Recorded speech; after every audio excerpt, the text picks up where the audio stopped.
Good morning, everyone. Lovely to see you joining online this morning again. Thank you for the encouragement for those who wrote that they love tuning in and they love watching the lives in the mornings. And we put them on for you. MCC is committed to you and we want to bless you in whatever way we possibly can. So we want to make sure that you're encouraged and stirred up. And especially, we're coming up to Pentecost Sunday, the birth of the church, when the Holy Spirit filled believers and started to live within them. But I'm just going to say a word of prayer, and then we're going to get into worship, and I'm going to continue, just finishing chapter 1, and then I'm just going to go into 2 verses in Acts chapter 2. Let's pray. Father in heaven, we thank you for everyone today who needs a touch from you. Bless them. For those who are tuning in right now, God, you just strengthen them. For those that are sitting and wondering what's it all about, I want you, God, to encourage them and touch them right now. Let the sound of heaven be in their ears. Let them know how wonderful you are this morning. In the name of Jesus. Amen. Going to have some worship now from MCC. Bless you. Amazing love, how can it be? You, my King, would die for me. Amazing love, I know it's true. It's my joy to honor you in all I do. I honor you.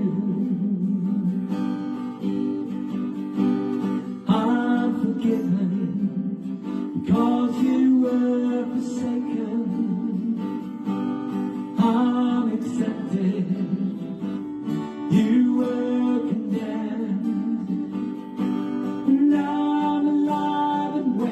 The Spirit is within me because you died and rose again. Amazing love, how can it be? You, my King, would die for me. Amazing love, I know it's true. It's my joy to honor you in all I do. I honor you. You are my King. You are my King. Jesus, you are my King. Jesus, you are my King. Jesus, you are my King. Jesus, you are my King. Amazing love, how can it be? You, my King, would die for me. Amazing love, I know it's true. It's my joy to honor you in all I do. I honor you in all I do. I honor you. John, thank you for that worship this morning. And just wonderful to be able to sing and to praise God and to give him all the glory. I want to thank you this morning who are joining in. committed to serving you at MCC. It was wonderful last night to listen to the worship as Jason and Debbie and Heidi brought worship from their home to ours. And it was just fantastic to be able to spend time together. We actually sat up in Sackcroft and we were watching it live from there. I had the little subwoofer on that was letting other people hear it too. And it was just great to be able to worship God together. But let's get into the Word of God. Acts chapter 1 verse 24. Then they prayed, Lord, you know everyone's heart. Show us which of the two you have chosen to take over the apostolic ministry, which Judas left to go where he belongs. The disciples believed it was important to choose another to be part of the 12 because God had showed them this through the scriptures. So they want to choose, and they have two, Justus or Matthias. They don't know which one to choose. So they pray to the Lord, and they say, Lord, you know everyone's heart. Isn't it beautiful that God knows your heart this morning? He knows where you're at. He knows everything about you this morning. There's nothing hidden from Him. Maybe you're struggling this morning. He knows where you're at. Maybe you're on top of the mountain. He knows where you're at. He knows your heart this morning. He knows all about you. He knows where you live. He knows your address. He knows how to contact you. And He loves you so much. I want to encourage you this morning. No matter what you're facing, remember God knows your heart. Galatians chapter 6 says, now that you know God, or rather know Him by God, why is it you're turning back to those weak and miserable princes? Do you wish to be ensnared by them all over again? Paul was saying, now that you know God, and then he changes it, or you're known by God. You see, sometimes we stop knowing God because we turn back to the weak and miserable principles that ensnared our lives before. It's so easy to get caught up and become complacent and to stop doing the things that God wants us to do. I want to encourage you this morning to spend time afresh with God and to know that He loves you so much. So they cast lots. Sounds a bit strange, doesn't it? Casting lots. That sounds like my old gambling days. And but when you look at the Old Testament, you see that when they were trying to make decisions for God, they wanted Him to have the complete say. So they believed by throwing two little stones, they maybe were white and black, and they would then, whichever one fell on, they would decide this is God's will. And this is what Peter's doing because this is what he knew. But now something's going to happen. The Holy Spirit's going to fill them, and we never see them casting lots again. Why?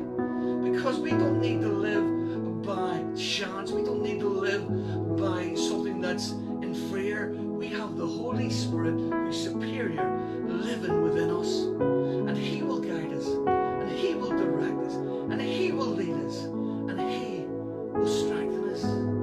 Chapter 2 says, when the day of Pentecost came, they were all together in one place.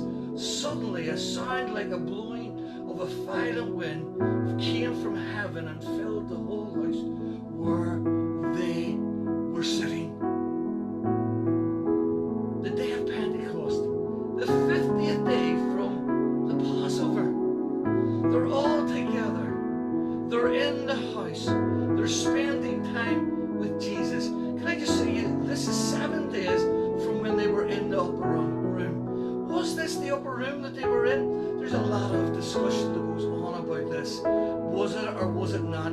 I don't quite know. All I know is they were in a house and they were in one accord, and the Holy Spirit was there, and He came into that house and He touched their lives. Suddenly a sound, a blowing violent wind came from heaven. This was nothing, a little calm breeze. This was a violent wind. There was things shaking about that house. There was things things moving in that house, I'm sure. There was things happening in that house. But where did that sound come from? That sound came from heaven. I want to hear the sound of heaven in my life today. I want to hear the sound of heaven flowing through my life and in my life and around my life and to other people's lives. There's nothing more nicer than the expression of heaven in your heart touching others.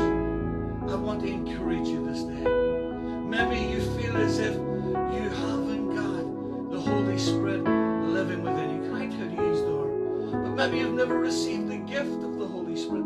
Just ask Him. Say, fill me afresh with your Holy Spirit.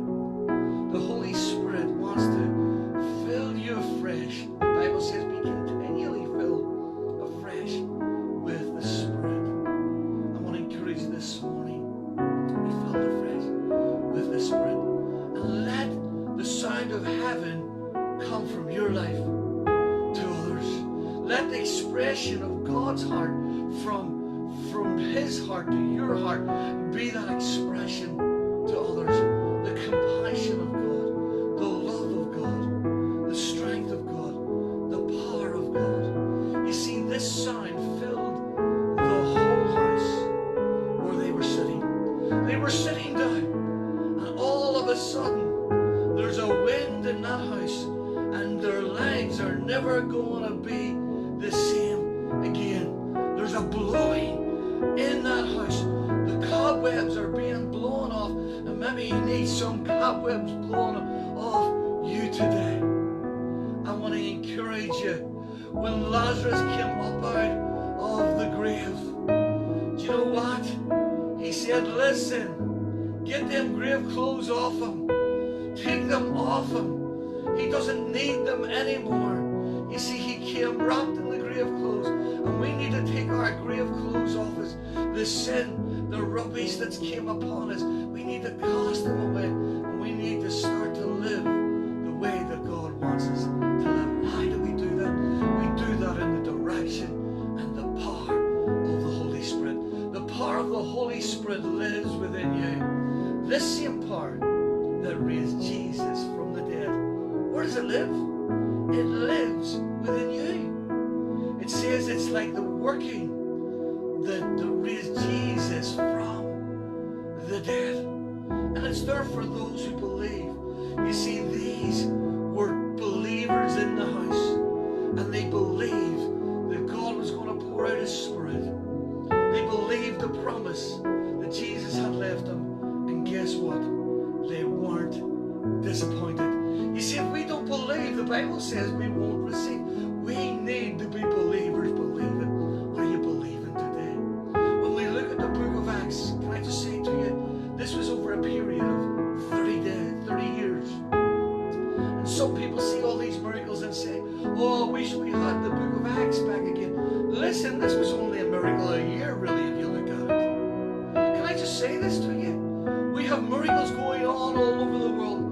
The book of Acts is being fulfilled. The book of Acts is still going on. I want the book of Acts to be seen in this town, in this community. And I want to see the power of God touching and transforming people's lives all around. I want to see my brothers, my sisters come to the Lord, those who are in Belfast, those who need a touch from Him. I want to see Jesus touching their lives. I want to encourage you this morning. Be the sound of heaven. Touch and transform other people's lives through the power of the Holy Spirit. Let's pray. Father in heaven, I just pray, God, that you would help us to be an expression, a sound into other people's ears, a sound of love, a sound of goodness, a sound of peace that comes from you. Help us to bring this sound that you have put in our lives. We pray, God, that you would touch people right now in the name of Jesus. Amen. We pray, God, that you would continue to bless Bill's home from hospital. God, strengthen him and just